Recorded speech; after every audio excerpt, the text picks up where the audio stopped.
Welcome back. So let's start talking about what exactly the GI Bill was, what it did, and what it was meant to do. The GI Bill was a large package designed to help veterans of World War II after the war ended, to get the veterans back on their feet and help stimulate the post-war economy. The major provisions of the bill were a full year of unemployment benefits, low-interest business loans, college tuition and vocational training programs, and low-cost mortgages. Overall, the program was widely considered successful. New businesses were started, many new jobs were created, suburban housing developments were built with lightning speed to keep up with the demands for new houses. The GI Bill allowed huge numbers of working class people to gain white collar jobs through education and move into the middle class. When you hear about the prosperity of the 1950s, it's due in large part to the GI Bill of 1944. Unlike white GIs, black GIs had a harder time accessing those resources. While it was meant to be race neutral, in theory all GIs were eligible, the actual implementation created barriers. Additionally, systemic and institutional racism in non-government agencies created other difficulties. It began with the drafting of the bill. The chair of the committee that wrote the GI Bill was a Southerner and a staunch segregationist. He wrote the bill so that local veterans administrations, rather than the federal government, were in charge of distribution.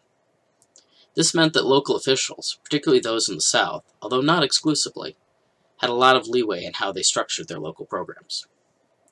When black GIs sought education assistance, they were almost always pushed towards vocational training rather than college, denying them the ability to move into white-collar middle-class jobs that required a college education. For those that were able to be approved for college tuition benefits, they found that there were limited seats available. At that time, many universities were not integrated and would not accept black students. HBCUs, as historically black colleges and universities, had limited ability to meet the swell of new potential students. HBCUs have a long history of being underfunded. When the waves of veterans started to apply for college, primarily white universities were able to tap into their own wealth and expand their offerings quickly. HBCUs, without access to the same sort of capital, simply couldn't accept many of the black students who applied. When it came to business loans, there's considerable evidence that black veterans were falsely told the programs didn't exist, or that they weren't eligible. Those that did access and were approved for the federal program found they had a hard time finding a bank that would actually accept the loan. As a result, many black veterans missed out on opportunities to start new businesses at anything close to the rate of white veterans. What I really want to focus on, though, is how difficult it was for black GIs to use the availability of mortgages offered at very low interest rates to buy homes, particularly in neighborhoods where the home would increase in value. This was due in large part to the practice of redlining and the use of racial covenants in newly built suburbs.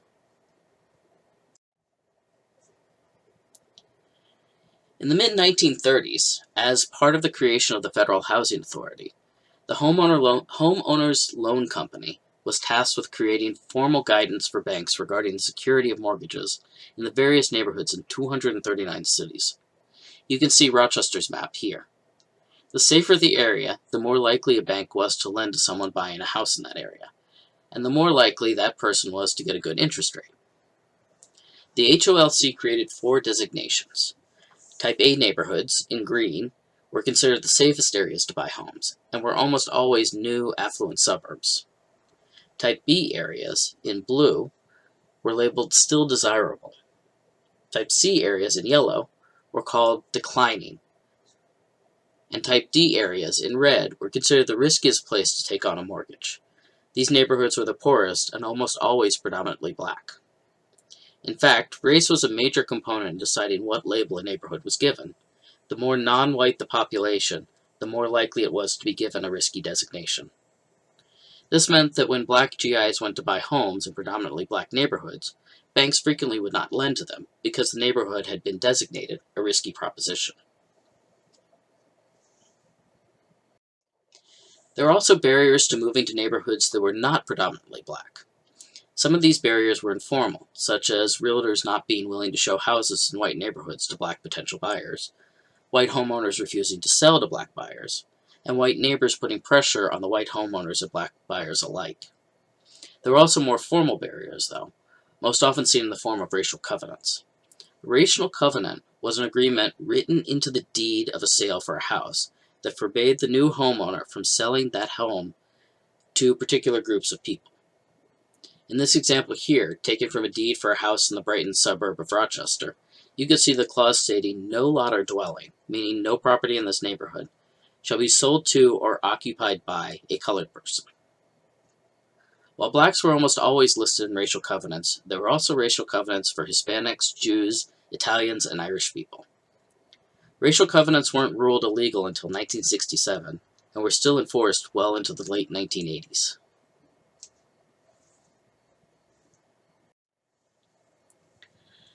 So one thing the video emphasized well was just how important homeownership is to generating wealth for the majority of Americans.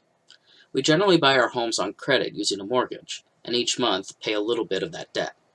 As we pay off that debt, we gain equity in the house. Equity is the percentage of the house you own, rather than what is owned by the bank.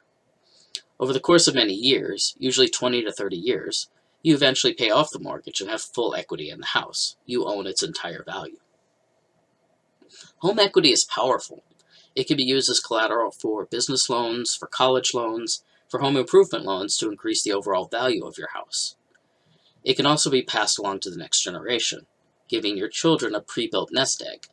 In fact, this is the most common way wealth is transferred between generations, through home equity. That way, each generation of a family is able to build on the work of the previous and increase the overall family wealth. But what if you aren't able to buy a home, like many of the black GIs we've been talking about? Or if you're able to buy a home, that home doesn't increase in value much.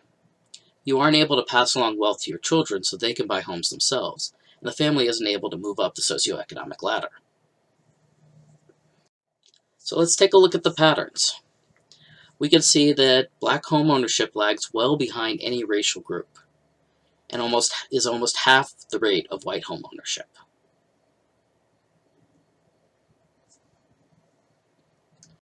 Here, we get more detailed information about home ownership as it relates to wealth creation. It's very clear here that white people are far less likely to rent than any other race, meaning they're spending more of their lifetime building equity in their homes rather than just giving rent to a landlord. That's evident here when we see just how many more white people live in homes that they do not pay a mortgage on. Those homes are able to be passed along or sold for their full value, rather than only the equity built up in them. Here, we see that even education isn't a guaranteed path to home ownership. Black people with a college degree are just slightly more likely to own a home than white people who did not finish high school.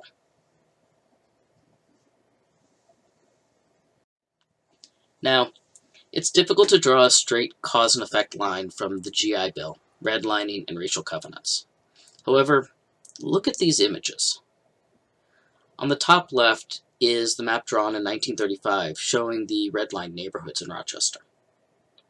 On the bottom, you can see a map of where most black folks live in the Rochester area as of 2017. And on the top right, you can see rates of home ownership in various neighborhoods, as opposed to rentals. They aren't exact matches, but it's clear that racial makeup and home ownership are clearly linked, and that the locations of predominantly black neighborhoods hasn't really changed a whole lot in 80 years.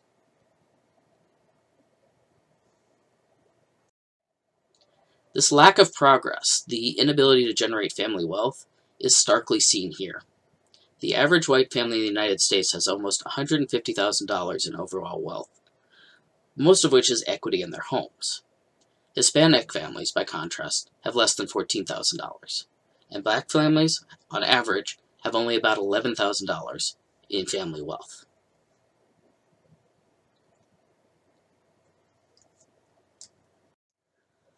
Finally, before we move on to the next topic, I want to point out where the biggest disparities in home ownership exist.